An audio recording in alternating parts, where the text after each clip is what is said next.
തോബിത്ത് 13 അധ്യായം 1 മുതൽ 18 വരെയുള്ള വാക്യങ്ങൾ. തോബിത്ത് ആഹ്ലാദം തുളുമ്പുന്ന ഈ പ്രാർത്ഥന രചിച്ചു. നിത്യനായ ദൈവം വാഴ്ത്തപ്പെട്ടവൻ, അവിടുത്തെ രാജ്യം അനുഗ്രഹീതം. അവിടുന്ന് ശിക്ഷിക്കുകയും കരുണ കാണിക്കുകയും ചെയ്യുന്നു, പാതാളത്തിലേക്ക് താഴ്ത്തുകയും അവിടെ നിന്ന് വീണ്ടും ഉയർത്തുകയും ചെയ്യുന്നു. അവിടുത്തെ കരങ്ങളിൽ നിന്ന് ആരും രക്ഷപ്പെടുകയില്ല. ഇസ്രായേൽ മക്കളെ, ജനതകളുടെ മുമ്പിൽ അവിടുത്തെ ഏറ്റുപറയുവിൻ. അവിടുന്നാണ് നമ്മെ അവരുടെ ഇടയിൽ ചിതറിച്ചത്. അവരുടെ ഇടയിൽ അവിടുത്തെ മഹത്വം വിളംബരം ചെയ്യുവിൻ. സകല ജീവകളുടെയും മുൻപിൽ അവിടുത്തെ പ്രകീർത്തിക്കുവിൻ. അവിടുന്നാണ് നമ്മുടെ ദൈവമായ കർത്താവ്, എന്നേക്കും നമ്മുടെ പിതാവും അവിടുന്ന് തന്നെ. നമ്മുടെ തിന്മകൾക്ക് അവിടുന്ന് നമ്മെ ശിക്ഷിക്കും, എന്നാൽ അവിടുന്ന് വീണ്ടും കരുണ ചൊരിയും. കർത്താവ് നിങ്ങളെ ജനതകളുടെ ഇടയിൽ ചിതറിച്ചു, അവിടുന്ന് നിങ്ങളെ ഒരുമിച്ച് കൂട്ടും. പൂർണ്ണ ഹൃദയത്തോടും പൂർണ്ണ മനസ്സോടും കൂടെ നിങ്ങൾ കർത്താവിലേക്ക് തിരിയുകയും അവിടുത്തെ സന്നിധിയിൽ സത്യസന്ധമായി വ്യാപരിക്കുകയും ചെയ്താൽ അവിടുന്ന് നിങ്ങളെ കടാക്ഷിക്കും, നിങ്ങളിൽ നിന്ന് മുഖം മറയ്ക്കുകയില്ല. അവിടുന്ന് നിങ്ങൾക്ക് ചെയ്ത നന്മയെപ്പറ്റി ചിന്തിക്കുവിൻ. ഉച്ചത്തിൽ അവിടത്തേക്ക് കൃതജ്ഞത അർപ്പിക്കുവിൻ. നീതിയുടെ കർത്താവിനെ സ്തുതിക്കുവിൻ. യുഗങ്ങളുടെ രാജാവിനെ പുകഴ്ത്തുവിൻ. പ്രവാസിയായി വസിക്കുന്ന നാട്ടിൽ വെച്ച് ഞാൻ അവിടുത്തെ സ്തുതിക്കുന്നു. പാപികളായ ജനതയോട് അവിടുത്തെ ശക്തിയും മഹത്വവും പ്രഘോഷിക്കുന്നു. പാപികളെ പിന്തിരിവിൻ, അവിടുത്തെ മുമ്പിൽ നീതി പ്രവർത്തിക്കുവിൻ. അവിടെ നിങ്ങളെ സ്വീകരിക്കുകയും നിങ്ങളോട് കരുണ കാണിക്കുകയും ചെയ്യുകയില്ലെന്ന് ആരാഞ്ഞു. ഞാൻ എൻ്റെ ദൈവത്തെ മഹത്വപ്പെടുത്തുന്നു. സ്വർഗത്തിൻ്റെ രാജാവിനെ എൻ്റെ ആത്മാവ് പുകഴ്ത്തുന്നു. അവിടുത്തെ പ്രഭാവത്തിൽ ഞാൻ ആനന്ദം കൊള്ളുന്നു. എല്ലാ മനുഷ്യരും അവിടുത്തെ പ്രകൃതിക്കട്ടെ. ജെറുസലേമിൽ അവിടുത്തേക്ക് കൃതജ്ഞത അർപ്പിക്കട്ടെ. വിശുദ്ധ നഗരമായ ജെറുസലേമേ, നിന്റെ പുത്രന്മാരുടെ പ്രവൃത്തികൾ നിമിത്തം അവിടുന്ന് നിന്നെ പീഡിപ്പിക്കും. നീതിനിഷ്ഠരായ മക്കളുടെ മേൽ അവിടുന്ന് വീണ്ടും കരുണ ചൊരിയും. കർത്താവിന് യഥായോഗ്യം കൃത്യത അർപ്പിക്കുവിൻ. യുഗങ്ങളുടെ രാജാവിനെ സ്തുതിക്കുവിൻ. അവിടുത്തെ കൂടാരം നിങ്ങൾക്ക് വേണ്ടി സന്തോഷത്തോടെ ഉയർത്തപ്പെടട്ടെ. അവിടുന്ന് നിങ്ങളുടെ പ്രവാസികൾക്ക് സന്തോഷം നൽകട്ടെ. ദുഃഖിതരുടെ മേൽ അവിടുത്തെ സ്നേഹം തലമുറകളോളം എന്നേക്കും ചൊരിയട്ടെ. ദൈവമായ കർത്താവിൻ്റെ നാമം വഹിക്കുന്ന ഇടത്തേക്ക് വിദൂരങ്ങളിൽ നിന്ന് അനേകം ജനതകൾ സ്വർഗത്തിലെ രാജാവിന് കാഴ്ചകളുമേന്തി വരും. തലമുറകൾ നിന്നെ സന്തോഷപൂർവ്വം കീർത്തിക്കും. നിന്നെ വെറുക്കുന്നവർ ശപിക്കപ്പെടട്ടെ. നിന്നെ സ്നേഹിക്കുന്നവർ എന്നേക്കും അനുഗ്രഹീതൻ.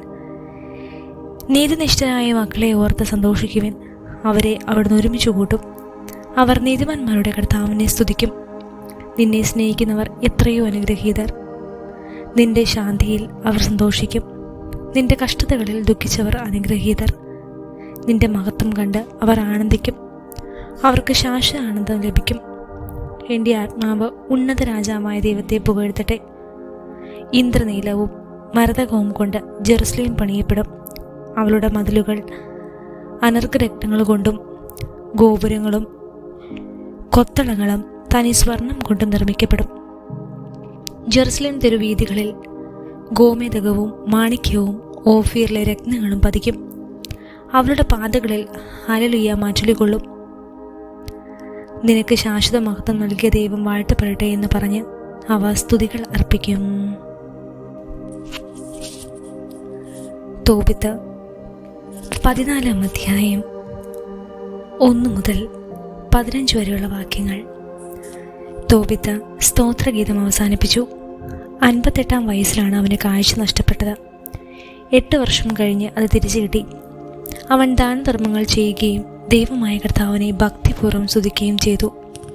വൃദ്ധനായപ്പോൾ പുത്രനെയും പൗത്രന്മാരെയും വിളിച്ചിട്ട് പുത്രനോട് പറഞ്ഞു, മകനെ, എനിക്ക് വയസ്സായി. ജീവിതത്തോട് വിട വാങ്ങാൻ കാലമെടുത്തു.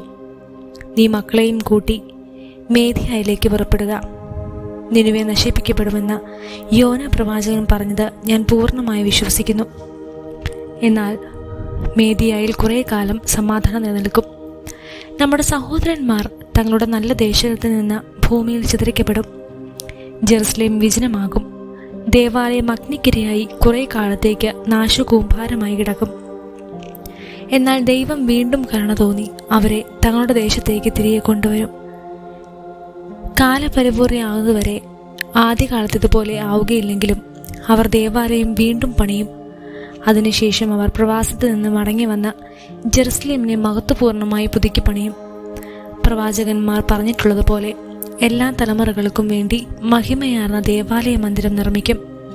അപ്പോൾ സകല ജനതകളും ദൈവമായ കർത്താവിൻ്റെ യഥാർത്ഥ ഭക്തരാവുകയും തങ്ങളുടെ വിഗ്രഹങ്ങൾ കുഴിച്ചു മൂടുകയും ചെയ്യും. അവർ കർത്താവിനെ സ്തുതിക്കും. അവിടുത്തെ ജനം ദൈവത്തിന് കൃതജ്ഞത അർപ്പിക്കും. കർത്താവ് തൻ്റെ ജനത്തെ മഹത്വമണിയിക്കും. സത്യത്തിലും നീതിയിലും ദൈവമായ കർത്താവിനെ സ്നേഹിക്കുന്ന സകലരും നമ്മുടെ സഹോദരോട് കരുണ കാണിച്ചുകൊണ്ട് സന്തോഷിക്കും. മകനെ, നിനവെ വിട്ടു പോവുക. യോന പ്രവാചകൻ പറഞ്ഞത് തീർച്ചയായും സംഭവിക്കും. നിനക്ക് ശുഭം ഭവിക്കാൻ നിയമവും പ്രമാണങ്ങളും പാലിക്കുകയും നീതിയോടും കരുണയോടും കൂടെ വർദ്ധിക്കുകയും ചെയ്യുക. എന്നെ ഉചിതമായി സംസ്കരിക്കണം. നിന്റെ അമ്മയെ എൻ്റെ അടുത്ത് തന്നെ സംസ്കരിക്കണം. ഇനി നിനവയിൽ താമസിച്ചുകൂടാ. മകനെ, തന്നെ പോറ്റിയ അഹീകാരനോട് നാഥാപ ചെയ്തതെന്തെന്നും അവനെ എങ്ങനെ പ്രകാശത്തിൽ നിന്ന് അന്ധകാരത്തിലേക്ക് നയിച്ചെന്നും അവൻ എന്ത് പ്രതിഫലം നൽകിയെന്നും കാണുക. എന്നാൽ അഹീക്കാർ രക്ഷപ്പെടുകയും അപരൻ അന്ധകാരത്തിൽ അമർന്ന തൻ്റെ പ്രവൃത്തിക്ക് തക്ക ഫലം നേടുകയും ചെയ്തു. അഹീക്കാർ ദാനധർമ്മം നൽകി. അങ്ങനെ നാദാബ് ഒരുക്കിയ കെണിയിൽ നിന്ന് രക്ഷപ്പെട്ടു. നാദാബ് തന്നെ ആ കെണിയിൽ വീണ് നശിച്ചു. ആകയാൽ മക്കളെ, ദാനധർമ്മം എന്ത് നേടുന്നുവെന്നും നീതി എങ്ങനെ രക്ഷിക്കുമെന്നും ചിന്തിക്കുവിൻ. ഇത് പറഞ്ഞ് അവൻ മരിച്ചു. അവന് 158 വയസ്സായിരുന്നു. തോബിയാസ് അവനെ ആഡംബരപൂർവ്വം സംസ്കരിച്ചു. അന്ന മരിച്ചപ്പോൾ തോബിയാസ് അവളെ പിതാവിൻ്റെ സമീപത്ത് സംസ്കരിച്ചു. തോബിയാസ് ഭാര്യയെയും പുത്രന്മാരെയും കൂട്ടി യഗ്ബത്തിനായി അമ്മായിയപ്പനായ റഹൂബേലിൻ്റെ അടുക്കൽ മടങ്ങിയെത്തി. പ്രായത്തോടൊപ്പം അവൻ്റെ കീർത്തിയും വളർന്നു. ഭാര്യയുടെ മാതാപിതാക്കന്മാർ മരിച്ചപ്പോൾ അവൻ അവരെ സാഘോഷം സംസ്കരിച്ചു.